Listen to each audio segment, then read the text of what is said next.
ശരി, ശ്രീ പ്രകാശ് ബാബു, ഇവിടെ ഇപ്പോൾ എന്തുകൊണ്ടാണ് ഈ വിചാരണ കോടതി ഈ കാര്യത്തിൽ ഏതൊക്കെ തരത്തിലുള്ള സമ്മർദ്ദത്തിന് വിധേയമാകുന്നു എന്ന പ്രതികരണങ്ങൾ ഇവിടെ ഈ ചർച്ചയിൽ തന്നെ ഉയർന്നു വരുന്നത് താങ്കൾ കണ്ടല്ലോ.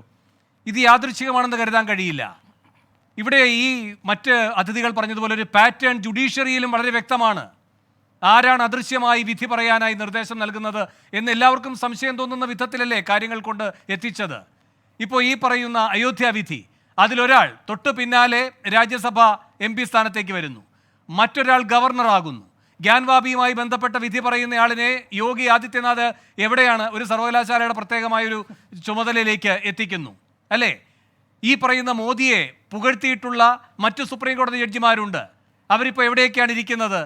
ഒന്നുകിൽ ഈ പറയുന്ന മനുഷ്യാവകാശ കമ്മീഷന്റെ പ്രധാനപ്പെട്ട ചുമതലയിലേക്ക് എത്തുന്നു, അല്ലെങ്കിൽ ലോക്പാലിലേക്ക് എത്തുന്നു. അപ്പോൾ വ്യക്തമാണ് ആരോട് കൂറ് കാട്ടിയാൽ ആർക്ക് നേട്ടം കിട്ടുമെന്ന്. ശ്രീ പ്രകാശ് ബാബു, അപ്പോൾ ഇവിടെ ഒരു കെജ്രിവാളിനെ പിടിച്ച് അകത്തിട്ടാൽ ഈ കെജ്രിവാൾ ഒരു അഴിമതിക്കാരനാണോ അല്ലയോ എന്നതിനപ്പുറത്തേക്ക് മറ്റേതൊക്കെ തലങ്ങളിൽ ദൃശ്യവും അദൃശ്യവുമായി അഴിമതിയുടെ കരങ്ങൾ പ്രവർത്തിക്കുന്നു എന്നതിൻ്റെ വെളിപ്പെടൽ കൂടെയാണ് സംഭവിക്കുന്നത്. അതിൻ്റെ ഒരൊറ്റ സൂത്രധാരണയുള്ളൂ, കേന്ദ്ര സർക്കാർ. അതാണ് ഉയർന്ന വിമർശനം, അതിനുള്ള മറുപടി.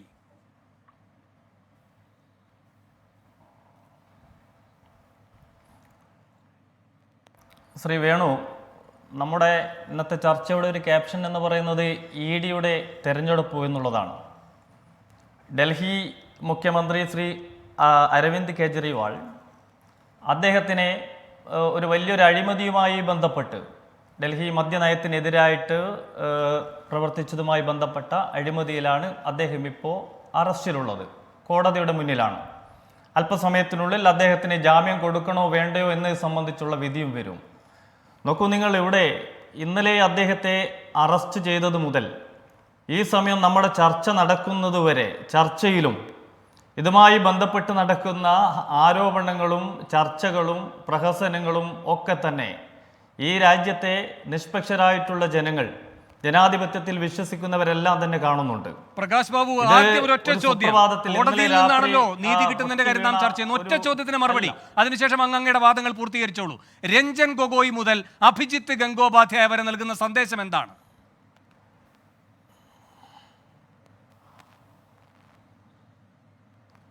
അല്ല, ഞാനിപ്പം രാജ്യത്ത് നടന്നിട്ടുള്ള വിവിധ കോടതി വിധികളും അല്ലെങ്കിൽ ഒരു ജുഡീഷ്യറിയിൽ നടന്ന നിയമനങ്ങളോ ട്രാൻസ്ഫറുകളോ അങ്ങനെയൊന്നും ഈ ഒരു ഘട്ടത്തിൽ പറയാൻ യാദൃച്ഛികമാകുന്നത്. രാജ്യസഭ അംഗമായി രഞ്ജൻ ഗൊഗോയ് ഇരിക്കുന്നു, അഭിജിത്ത് ഗംഗോപാധ്യായ നിങ്ങളുടെ ടിക്കറ്റ് വാങ്ങിയപ്പോ. അല്ല, ഒരു സെക്കൻഡ്, ഈ പറയുന്ന രാജി വെച്ചിട്ട് 24 മണിക്കൂറിനകം നിങ്ങളുടെ പാർട്ടി അംഗത്വം വാങ്ങുകയാണ്. പിന്നെ സുപ്രീം കോടതി ചെയ്തത് എന്താണ്? ഇദ്ദേഹം നേരിട്ട് ഇടപെട്ട് CBIക്ക് അന്വേഷണം വിട്ട കേസുകൾ അടക്കമുള്ള കാര്യങ്ങളിൽ വിധി സ്റ്റേ ചെയ്യുകയാണ് സുപ്രീം കോടതി ഇടപെട്ട്. അപ്പോൾ സുപ്രീം കോടതിയെ സംബന്ധിച്ച് അഭിജിത്ത് ഗംഗോപാധ്യായക്കെതിരെ നടപടിയെടുക്കാനേ കഴിയൂ. അഭിജിത്ത് ഗംഗോപാധ്യായക്ക് പിന്നിൽ നിന്നുകൊണ്ട് ഈ കാര്യങ്ങളെല്ലാം CBIക്ക് വിട്ടതാര് എന്നൊരു ചോദ്യം വരുന്നുണ്ട്. ആ ചോദ്യത്തിനോട് ചേർത്ത് തന്നെ ചോദിക്കേണ്ടി വരും, ഈ കേസ് EDക്ക് വിട്ടതാര് എന്നതും, ഇപ്പോൾ ED ഈ കെജ്രിവാളിനെ പിടിച്ച് അകത്തിടുമ്പോൾ പിന്നിൽ നിന്നത് നിയന്ത്രിക്കുന്നതാര് എന്നതും.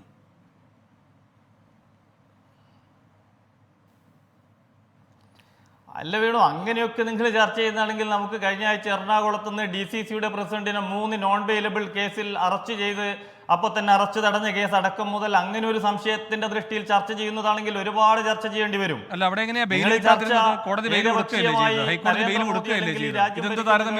അങ്ങനെ കൊണ്ടുപോകുമ്പോ കേരളത്തിന്റെ പശ്ചാത്തലത്തിൽ നിന്നുകൊണ്ടും കേരളത്തിലെയും പല കേസുകളിൽ പല ഹൈക്കോടതി ജഡ്ജിമാരും അവരുടെ റിട്ടയർമെന്റിന് ശേഷം അവരെ നിയമിച്ചതൊക്കെ കുറെ നമുക്കും അറിയാം. അപ്പൊ അങ്ങനെയെങ്കിൽ ഈ പറയുന്ന രഞ്ജൻ ഗൊഗോയ് മുതൽ അഭിജിത്ത് ഗംഗോപാധ്യായ അവരെ നിങ്ങളും ചെയ്തു അല്ലല്ല സമാസമം. വേണു പറയാ, അങ്ങനെ ഒരു ചർച്ച വേണമെങ്കിൽ നമുക്ക് കേരളത്തിൽ നിന്ന് വിവിധ റിട്ടയർഡ് ഹൈക്കോടതി ജഡ്ജിമാരെ നിയമിച്ചത് മുതൽ അങ്ങോട്ടും അവർ പറഞ്ഞ വിധികളൊക്കെ ചർച്ച ചെയ്യാം. പക്ഷെ ഇവിടെ 3 പേർ ഇവിടെ സംസാരിച്ചതിന്റെ ഒരു മറുപടിയെങ്കിലും പറയാനുള്ള ഒരു അവസരം ഒന്ന് തന്നൂടെ?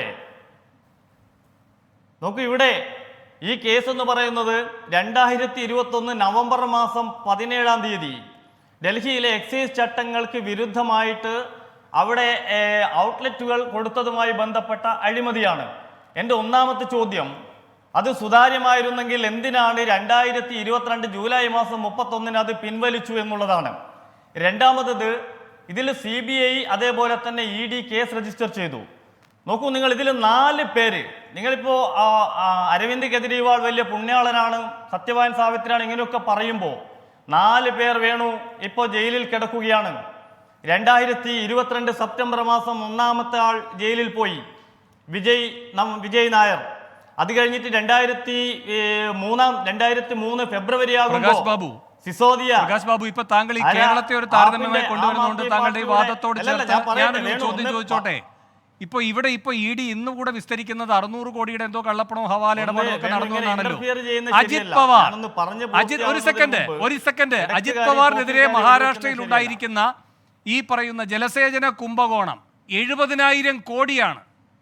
3 ഘട്ടങ്ങൾ ഉണ്ടായിട്ടുണ്ട്. ഇപ്പോൾ നിങ്ങൾ അധികാരത്തിലിരിക്കുമ്പോൾ അജിത് പവാറിനെതിരെ കേസുണ്ടെന്ന് പറഞ്ഞ് കോടതിയിൽ പോകും. നിങ്ങൾ തിരിച്ച് അധികാരത്തിൽ നിന്നിറങ്ങുമ്പോൾ അജിത് പവാറിൻ്റെ കൂട്ടർ അധികാരത്തിലെത്തുമ്പോൾ കേസില്ല എന്ന് പറയും. പിന്നെ നിങ്ങൾ അജിത് പവാറിനെ അടക്കം അടർത്തിയെടുത്തുകൊണ്ട് വീണ്ടും അധികാരത്തിലേക്ക് വരുമ്പോൾ വീണ്ടും കേസ് ഇല്ല എന്ന് പറഞ്ഞുകൊണ്ട് നിങ്ങൾ ഇറങ്ങും. 70,000 കോടി. അപ്പോൾ കേരളവുമായും താരതമ്യം വേണ്ട, ഈ ഡൽഹിയിൽ നിന്നുള്ള ഈ മദ്യനയത്തിൻ്റെ താരതമ്യവും വേണ്ട, മഹാരാഷ്ട്ര എടുക്ക താരതമ്യത്തിന്.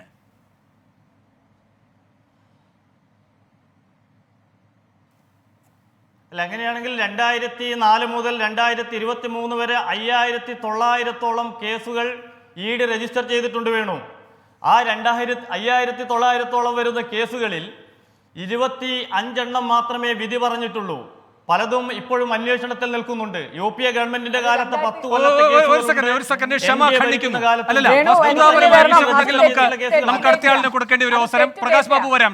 പറഞ്ഞോളൂ. അല്ല, ഞാൻ പറയുന്ന അദ്ദേഹം തെറ്റ് ഇത് പറയാന്ന്. 2004 തൊട്ട് 2014 വരെ 6 കോൺഗ്രസ്സുകാരുടെ മേലെ EDയുടെ അന്വേഷണം ഉണ്ടായിരുന്നു. 3 BJPക്കാരുടെ മേലെ EDയുടെ അന്വേഷണം. അവിടെ അന്നേരം നമുക്കൊരു വിഷയം ഉണ്ടായിട്ടില്ല. നിങ്ങൾക്ക് ഓർമ്മ ഉണ്ടല്ലോ, ഒരു ആരോപണം ഉള്ള സമയത്ത്, ആ സമയത്ത് എനിക്കിപ്പോഴും ഓർമ്മയുണ്ട്, പവൻ ബൻസൽ റെയിൽവേ എന്നൊരു ആരോപണം ഉണ്ടായിരുന്നു. അദ്ദേഹം രാജിവെച്ചു. പിന്നെ ഒരു അന്വേഷണം ഉണ്ടായിരുന്നു. അതിൻ്റെ ശേഷം അശ്വിനി കുമാർ കോൾ സ്കാമിൽ അദ്ദേഹത്തിന്റെ പേര് വന്നു, അദ്ദേഹം രാജിവെച്ചു. അന്വേഷണം ഉണ്ടായിരുന്നു. ഞങ്ങള് അഗസ്റ്റ വെസ്റ്റൻ, അതിന് ഒരു മിനിറ്റ്, അഗസ്റ്റ അല്ല വേണു, ഇത് അദ്ദേഹം എനിക്ക് വേണു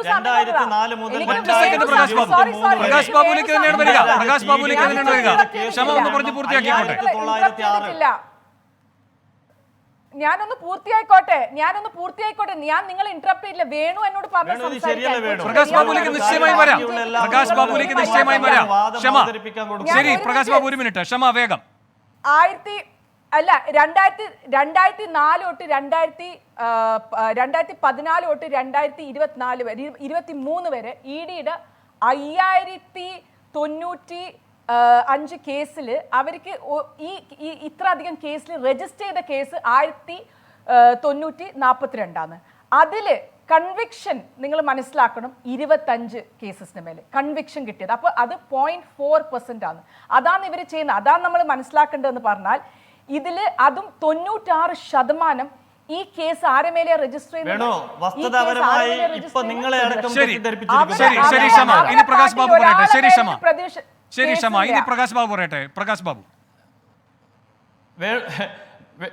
വേണു, അല്ല, അത് ഒരു കാര്യം കറക്റ്റ് ചെയ്തിട്ട് മുന്നോട്ട് പോകാം. എത്ര സമർത്ഥമായിട്ടാണ് ഈ കോൺഗ്രസിന്റെ നേതാക്കൾ വന്ന് തെറ്റിദ്ധരിപ്പിക്കുന്നത്.